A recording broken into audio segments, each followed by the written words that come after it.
बाज लोग मुझे मजदूर दोस्त कहते हैं, कुछ कहते हैं कि मैं फहश हूं, यानी ऑब्सीन और वल्गर कहानियां लिखता हूं। कुछ कहते हैं कि मैं प्रोग्रेसिव हूं, यानी तरक्की पसंद हूं। भाई ये क्या बेहूदगी है? मंटो एक इंसान है और हर इंसान को प्रोग्रेसिव होना चाहिए। मुझ पे इल्जाम है कि मैं औरत और मर्द के जिनसी रिश्तों के बारे में लिखता हूं, वैश्याओं और रंडियों के बारे में लिखता हूं। मेरा यह मानना है कि हमें हर उस चीज के बारे में लिखना चाहिए जो हमारे आंखों के सामने मौजूद हो। मेरी कहानियां पढ़ के किसी भी नॉर्मल इंसान के मुंह से घटिया जज्बात की लार नहीं टपकती है। हाँ, आपको मेरे अफसाने पसंद आए ना आए इसका फैसला आप कर लें।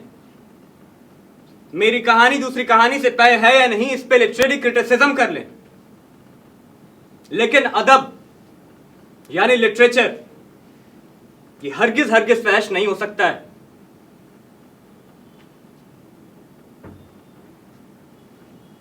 मुझ पे कई मुकदमे चल चुके हैं। अक्सर लोग मुझे आके क्या बोलते हैं, आप ऐसी कहानियां क्यों लिखते हैं? अरे क्यों ना लिखूं? क्यों ना लिखूं मैं वैश्याओं के बारे में? क्या वो हमारे माशरे का हिस्सा नहीं है? उनके आमद नमाज या दुरूद पढ़ने तो नहीं जाते हैं, उन्हें वहां जाने की खुली इजाजत है, लेकिन मुझे उनके बारे में लिखने की नहीं है। क्यों? सवाल यह है कि जो चीज जैसी है उसे वैसे ही पेश क्यों ना किया जाए? टाट को रेशम क्यों कहा जाए? नहीं, क्या हकीकत से इनकार करना हमें एक बेहतर इंसान बनाता है? मेरे मुकदमों में मेरे प्रोसिक्यूटर साहब अक्सर इस बात पे जोर देते थे कि मेरी कहानियों की कुछ किरदारों की जुबान गालियों से भरी हुई है,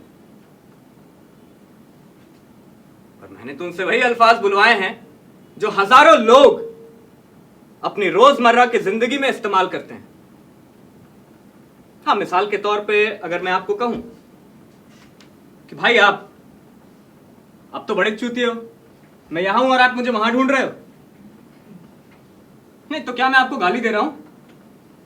क्या इस तरह के अल्फाज हमें सड़कों पे सुनाई नहीं पड़ते? देखिए, यह जरूरी है कि जमाने की करवटों के साथ अदब भी करवट बदले। फ्रांस के एक मशहूर नोवेल निगार गुस्ताव फ्लॉबर्ट की कहानी मदम बोवरी पे भी फहशी का इल्जाम है। हाँ, वैसे देखा जाए तो वली से लेकर गालिब तक सब पर किसी ना किसी तरह के इल्जाम लग चुके हैं। देखिए, मैं बनाव श्रृंगार करना नहीं जानता, किसी की जलालत पर स्त्री करना नहीं जानता। अरे नीम के पत्ते कड़वे से ही खून तो साफ करते हैं। मैं तो अपनी कहानियों को सिर्फ एक आईना समझता हूं जिसमें समाज खुद को देख सके, बस। हाँ, लेकिन किसी बुरी सूरत वाले को आईने से ही शिकायत हो तो इसमें मेरा क्या कसूर?